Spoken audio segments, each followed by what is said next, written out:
Halo rekan-rekan, selamat datang kembali di Psikologi Kristen. Apa kata penelitian?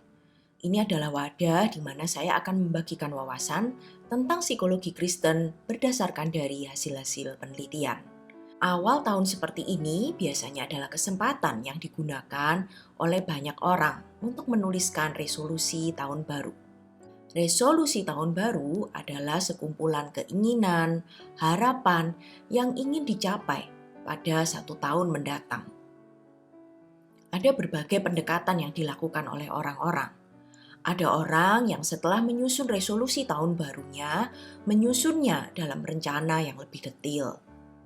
Sementara ada pula kelompok orang lainnya yang setelah menuliskan resolusi tahun barunya, memilih untuk menyerahkannya kepada Tuhan.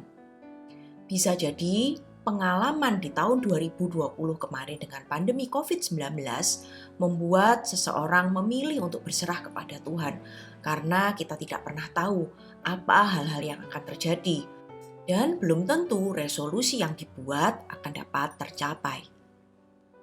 Jadi mana yang harus dilakukan oleh orang percaya? Pada kesempatan ini kita akan membahas tentang berencana versus berserah. Ada beberapa ayat Alkitab yang berbicara tentang berencana. Misalnya seperti di dalam Mazmur 20 ayat yang kelima. Di situ tertulis, kiranya diberikannya kepadamu apa yang kau kehendaki dan dijadikannya berhasil apa yang kau rancangkan. Dalam Amsal 21 ayat yang kelima, demikian nats firman Tuhan, rancangan orang rajin semata-mata mendatangkan kelimpahan, tetapi setiap orang yang tergesa-gesa hanya akan mengalami kekurangan. Pada nats lainnya dalam Lukas 14 ayat 28 tertulis, sebab siapakah di antara kamu yang kalau mau mendirikan sebuah menara tidak duduk dahulu membuat anggaran biayanya, kalau cukup uangnya untuk menyelesaikan pekerjaan itu. Sementara ada pula ayat-ayat Alkitab lainnya yang lebih banyak bicara tentang berserah. Misalnya yang tertulis di dalam Mazmur 37 ayat yang kelima. Serahkanlah hidupmu kepada Tuhan dan percayalah kepadanya, dan Ia akan bertindak. Dalam Amsal 3 ayat yang kelima sampai dengan keenam, percayalah kepada Tuhan dengan segenap hatimu, dan janganlah bersandar kepada pengertianmu sendiri. Akuilah Dia dalam segala lakumu, maka Ia akan meluruskan jalanmu.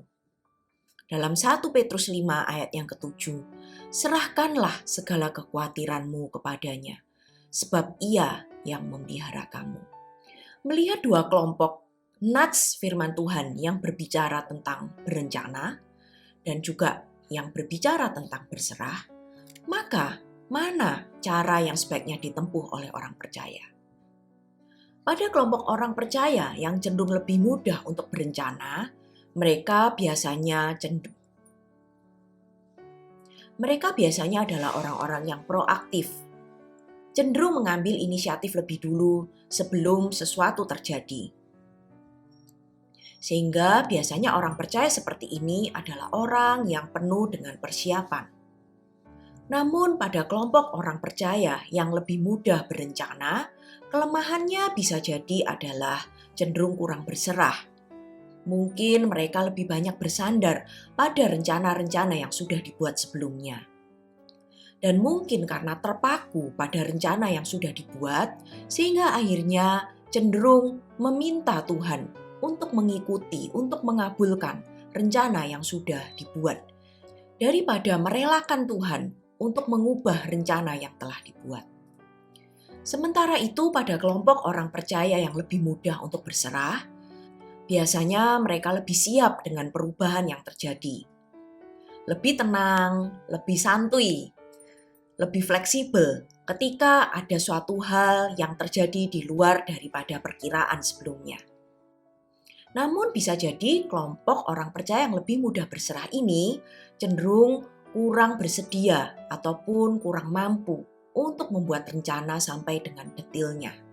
Cenderung lebih memilih pendekatan yang terjadi kiranya terjadilah. Dan juga mungkin kurang mengerahkan usaha ekstra untuk berusaha mewujudkan suatu hal yang diharapkan. Kita bisa lihat di sini ya, masing-masing kelompok sebenarnya memiliki kelebihan dan kekurangan masing-masing pula. Selanjutnya kita akan membahas berdasarkan penelitian apa sih yang sebenarnya dimaksud dengan berencana dan juga berserah kepada Tuhan. Berencana merujuk pada kemampuan menyusun rencana secara efektif dan fleksibel untuk beradaptasi dengan perubahan. Hal yang menarik dari definisi ini adalah kemampuan menyusun rencana ternyata dibarengi dengan fleksibilitas untuk beradaptasi dengan perubahan, sehingga tidak menjadi terpaku ataupun terjebak dengan rencana sendiri yang sudah dibuat. Kemampuan menyusun rencana adalah bagian dari pertumbuhan pribadi seseorang. Berencana juga adalah bentuk semangat dari seseorang ketika melihat masa depan. Karena itu artinya mereka memiliki harapan dan optimisme terhadap masa depan yang mereka miliki. Penelitian juga menemukan bahwa berencana memberikan beberapa manfaat. Yang pertama, memberikan arah kepada hidup seseorang. Sama seperti seseorang yang ingin bepergian ke satu kota tertentu, maka ia akan menyusun rute yang akan ditempuh, akan lewat jalur mana yang aman, yang cepat, dan relatif bebas hambatan. Demikian pula ketika seseorang menuliskan target ataupun resolusi tahun baru beserta rencananya, hal ini juga akan memberikan arah bagaimana langkah-langkah untuk mencapai resolusi dan target tersebut. Tidak heran, kemampuan merencanakan ini juga akan sangat menolong seseorang dalam perjalanan hidup maupun perjalanan karirnya. Kemampuan merencanakan ini juga menolong seseorang untuk merasakan kepuasan hidup. Dengan adanya rencana, hal ini menolong seseorang untuk mengukur sejauh mana kemajuan yang telah dicapai untuk mewujudkan target ataupun resolusi yang telah ditulisnya. Hasil survei pada kelompok orang-orang yang enggan berencana menyebutkan beberapa alasan. Misalnya, enggan berencana karena merasa rencana belum tentu akan berguna. Belum tentu rencana yang disusun akan dapat terlaksana karena bisa jadi ada banyak perubahan dan hal-hal yang terjadi di luar kendali. Ada juga yang enggan berencana karena merasa rencana tersebut justru malah membatasi mereka terhadap alternatif peluang-peluang yang baru. Ada juga yang malas berencana karena mereka merasa lebih penting untuk mengerjakan dulu apa yang harus dikerjakan saat ini. Padahal menurut penjelasan tadi, berencana memberikan banyak manfaat untuk kita. Keberadaan rencana justru bukanlah untuk membatasi pilihan kita. Karena di dalam kemampuan berencana itu sendiri sebenarnya berisi juga fleksibilitas untuk beradaptasi terhadap perubahan. Karena balik lagi, maksud dari rencana itu adalah untuk mencapai tujuan yang telah kita buat. Sehingga apabila ada peluang dan kesempatan yang lebih baik, tentunya kita tidak harus selalu terpaku dan terjebak dengan rencana yang kita sendiri sudah buat. Bagi mereka yang fokus untuk mengerjakan hal yang sekarang, tentu ini bukanlah hal yang salah. Tetapi penting juga untuk meluangkan waktu menyusun rencana, sehingga apa yang kita kerjakan saat ini merupakan bagian dari hal yang telah kita rencanakan sebelumnya.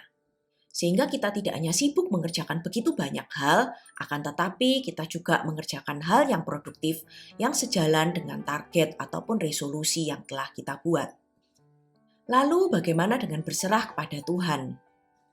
Menurut penelitian, berserah dapat merujuk pada 3 kemungkinan arti. Yang pertama adalah berserah secara aktif, di mana orang percaya merasa bahwa dia menyusun rencana dan juga melaksanakan rencana tersebut bekerja sama dengan Tuhan. Orang percaya yang berserah secara aktif ini menyadari bahwa ia turut terlibat sebagai bagian dari rencana Allah. Sehingga dengan menyusun rencana dan melaksanakan rencana tersebut adalah bagian di mana ia pun turut bekerja bersama Tuhan menggenapkan kehendak-Nya. Sementara itu ada juga definisi yang kedua untuk berserah, yaitu membiarkan Tuhan bekerja. Pada definisi yang kedua ini, orang percaya lebih memilih untuk pasif, menunggu, dan membiarkan Tuhan yang bekerja. Mengapa demikian? Ada banyak kemungkinan. Bisa jadi orang percaya ini sebenarnya telah mengusahakan berbagai macam cara. Akan tetapi ia mendapati jalan buntu dan merasa lelah dengan setiap usaha yang telah dilakukan. Sehingga akhirnya ia memilih untuk menyerahkan sepenuhnya kepada Tuhan dan membiarkan Tuhan yang sepenuhnya bekerja.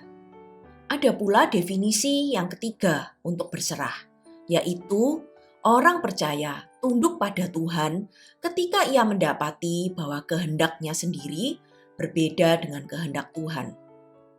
Contoh nyatanya adalah Tuhan Yesus ketika ada di Taman Getsemani. Dalam doanya, ia sebenarnya memohon kalau boleh cawan ini berlalu daripadanya. Akan tetapi ia mengatakan bahwa bukan kehendakku yang jadi, tapi kehendakmu lah yang jadi. Dalam definisi yang ketiga ini, kita bisa lihat di situ ada kerendahan hati, ketundukan penuh kepada kehendak Tuhan ketika seseorang berserah pada Tuhan. Ternyata hasil penelitian menunjukkan bahwa berserah kepada Tuhan juga memberikan manfaat kepada orang percaya. Berserah merupakan salah satu cara yang dapat dipakai oleh orang percaya ketika ia menghadapi masalah hidup. Pada orang percaya yang berserah kepada Tuhan ternyata memiliki risiko depresi, kecemasan, dan stres yang lebih rendah. Orang percaya yang berserah kepada Tuhan juga cenderung mengalami kesejahteraan psikologis yang lebih baik. Penelitian juga menemukan ada kelompok orang percaya tertentu yang enggan berserah kepada Tuhan. Mengapa demikian ya? Penelitian menemukan bahwa orang Kristen yang mempercayai bahwa ada Allah yang mengendalikan hidupnya cenderung akan berserah secara aktif, akan bersedia untuk menunggu Tuhan dan juga bersedia tunduk kepada kehendak Tuhan. Akan tetapi, orang Kristen yang percaya pada adanya keberuntungan atau adanya kekuatan lain selain daripada Tuhan justru cenderung mengandalkan dirinya. Mereka cenderung memilih untuk bergantung pada dirinya sendiri daripada bergantung kepada Tuhan. Lebih lanjut sebenarnya di dalam Alkitab juga terdapat ayat yang menegaskan tentang berencana dan berserah. Sebagaimana yang tertulis di dalam Yakobus 4 ayat yang ke-13 sampai dengan 17.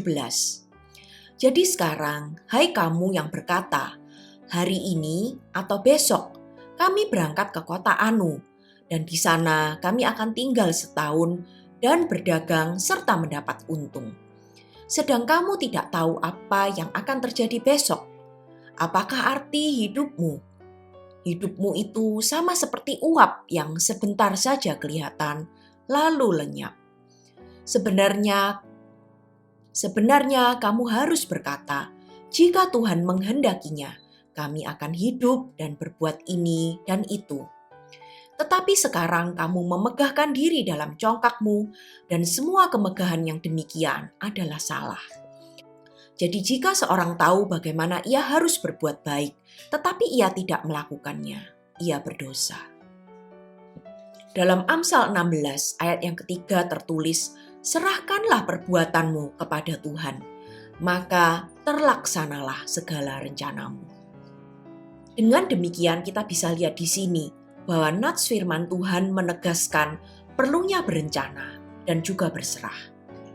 Hasil penelitian juga menunjukkan bahwa berencana dan juga berserah memberikan manfaat masing-masing untuk diri kita. Jadi apa yang sebaiknya kita lakukan ketika kita berencana dan berserah? Yang pertama adalah sebagai orang percaya, kita perlu menyusun rencana untuk hidup kita. Hal ini akan menolong kita memberikan arah dalam hari-hari kita. Yang sungguh penting adalah melibatkan Tuhan di dalam rencana tersebut. Artinya kita berdoa ketika kita menyusun rencana tersebut. Kita berupaya mencari tahu kehendak Tuhan ketika kita menyusun rencana hidup tersebut. Dalam melaksanakan rencana hidup, Kita perlu kerendahan hati untuk memohon anugerah Tuhan menolong kita melaksanakan rencana hidup tersebut. Di dalam perjalanan berikutnya, kita juga perlu bersedia dengan rela hati, bersiap, bersedia tunduk ketika Tuhan ingin mengubah, mengganti, menghapus rencana hidup yang telah kita buat itu. Kita sendiri perlu memiliki fleksibilitas untuk dapat beradaptasi, disertai hati yang percaya penuh bahwa Tuhan mengerjakan segala sesuatunya untuk mendatangkan kebaikan bagi orang-orang yang mengasihi Dia. Mungkin ada di antara rekan-rekan yang selama ini jauh lebih mudah untuk menyusun rencana dan mengalami pergumulan untuk belajar berserah kepada Tuhan, yang mungkin bergumul ketika ada banyak perubahan atau hal-hal yang terjadi di luar kendali Tuhan izinkan dalam hidup. Mungkinkah di awal tahun ini adalah waktu bagi rekan-rekan juga untuk kembali belajar mempercayakan hidup kepada Tuhan? Masihkah kita percaya bahwa Ia adalah Allah yang maha baik, yang mengasihi kita? Masihkah rekan-rekan percaya bahwa Ia adalah Allah yang maha bijaksana, yang mengatur segala perjalanan dalam hidup ini dengan tepat, jauh melampaui daripada apa yang kita manusia dapat pikirkan. Contoh sederhananya misalnya ketika kita menjadi penumpang dalam pesawat terbang, menjadi penumpang dalam taksi online. Kita mungkin sudah mempersiapkan kota atau tempat yang ingin kita tuju, beserta rutenya. Dalam perjalanan misalnya terjadi macet, ataupun kendala cuaca, atau adanya kemungkinan-kemungkinan hal yang lain yang terjadi. Kita saja dapat percaya kepada kemampuan pilot yang akan mengatur bagaimana rute yang lebih detail dari pesawat yang kita tumpangi, dan kita juga dapat percaya kepada driver yang mungkin mengganti rute atau membuat kita kadang berhenti sejenak karena harus menunggu atau menghindari satu daerah yang terkena banjir misalnya. Padahal kita tahu bahwa pilot maupun driver taksi online seperti ini juga adalah manusia yang terbatas. Tapi kita dapat percaya kepada mereka karena kita tahu mereka memiliki pengetahuan dan keterampilan yang lebih baik daripada yang kita miliki. Bersediakah rekan-rekan untuk mempercayakan resolusi dan rencana hidup rekan-rekanku semuanya kepada Tuhan? Bagi rekan-rekan yang jauh lebih mudah berserah, pada awal tahun ini, selain resolusi tahun baru, bersediakah rekan-rekan untuk menyusunnya dalam rencana hidup? Bukan berarti menyusun rencana adalah bentuk mengandalkan diri sendiri. Dengan menyusun rencana, Tuhan pun juga dapat memakai rencana yang lebih detail tersebut untuk menggenapkan kehendak-Nya. Contoh yang sama ketika rekan-rekan tidak bepergian dengan pesawat ataupun dengan taksi online, maka hal yang perlu teman-teman lakukan adalah di dalam aplikasi perlu memasukkan tujuan yang ingin dituju, dari mana, harus men-setting aplikasi tersebut. Tuhan pun juga merindukan kita sebagai anak-anak-Nya memiliki hidup yang fokus, memiliki hidup yang bertujuan. Karena Tuhan menciptakan kita masing-masing dengan unik. Dengan adanya rencana, hal ini juga akan menolong rekan-rekan untuk menggunakan waktu, tenaga dengan efektif dan efisien. Rekan-rekan dapat mulai berlatih untuk menyusun rencana, misalnya untuk kurun waktu yang lebih pendek, misalnya dalam 1 bulan ke depan, apa rencana yang akan dilakukan untuk mewujudkan resolusi yang telah dituliskan. Sehingga dalam 1 bulan ke depan ada hal-hal konkret yang spesifik yang rekan-rekan dapat lakukan. Demikianlah penjelasan kali ini tentang berencana dan berserah. Selamat tahun baru, kiranya Tuhan menolong kita di di dalam setiap rencana yang kita susun dan menolong kita untuk menyerahkan hidup ini kepadanya di dalam hari-hari kita ke depan. Terima kasih dan sampai jumpa di lain kesempatan.